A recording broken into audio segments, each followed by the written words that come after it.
greet you all in the name of our Lord and Savior Jesus Christ. We once again thank God Almighty for allowing us to study His Word and to grow in our relationship with Him.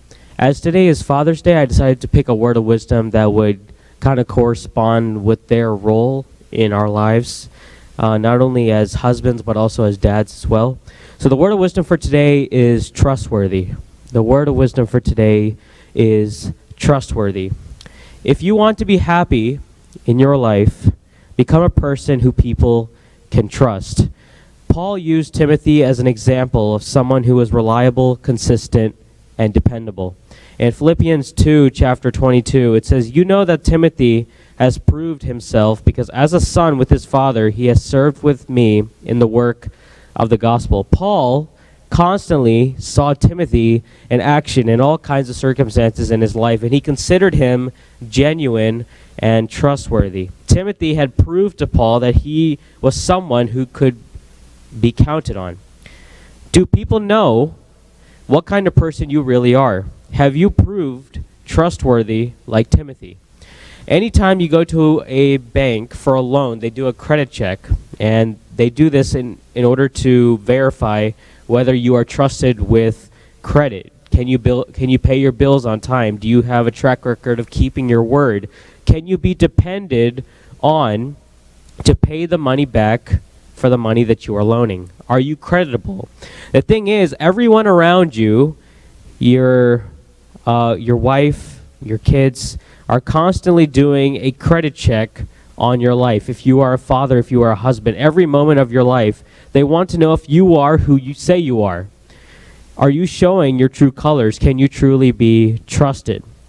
Now, dads, obviously, we all know that they go through a lot of pressure on a daily basis, whether it's helping with the family financially or committing to spending time with their kids, spending time with their wives, and spreading their wings and using their gifts and abilities to better their families. Even though they constantly are under pressure, they have this responsibility to be leaders in their household. And on top of that, they are held to a higher standard when it comes to integrity and when it comes to leadership.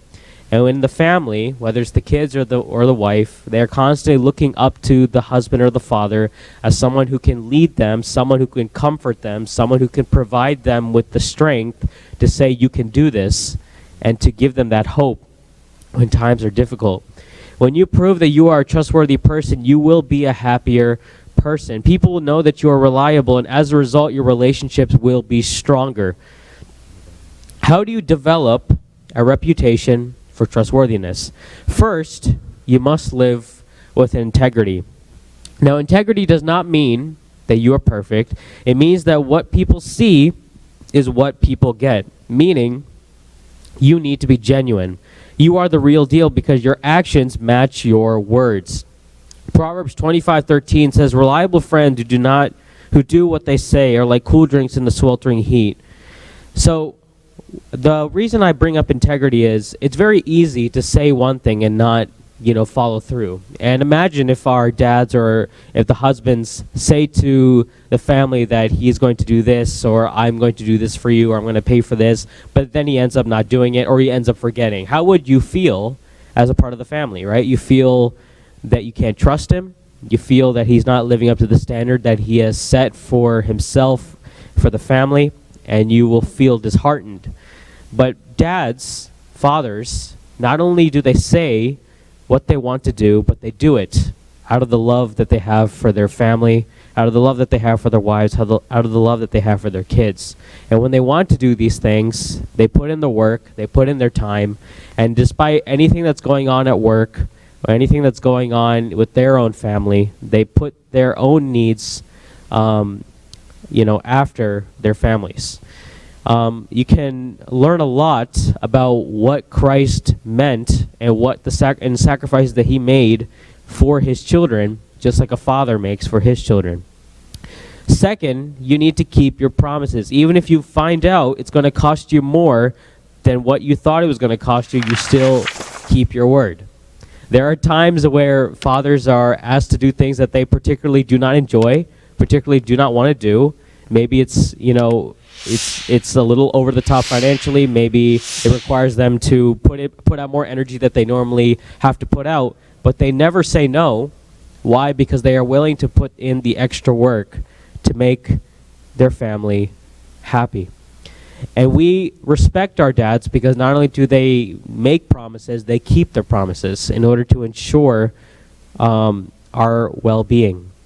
Psalms 15:4 says, they always do what they promise, no matter how much it may cost. That is the mark of a true father. That is the mark of a true husband. They promise, and they follow through, no matter what the cost. Learning to live with integrity and keep your promises will show others that you can be trusted and will in turn make you a much happier person.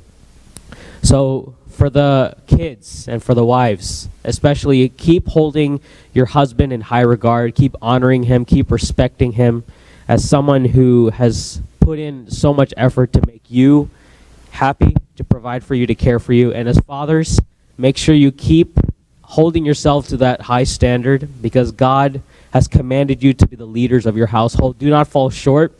In our present society, we are seeing that the more dads are falling out of that role and the roles have been switching, the more families have been suffering. So you, as the husband or as the father, keep holding yourself to that standard and know that not only will you make your family happy, but you will also make yourselves happy as well.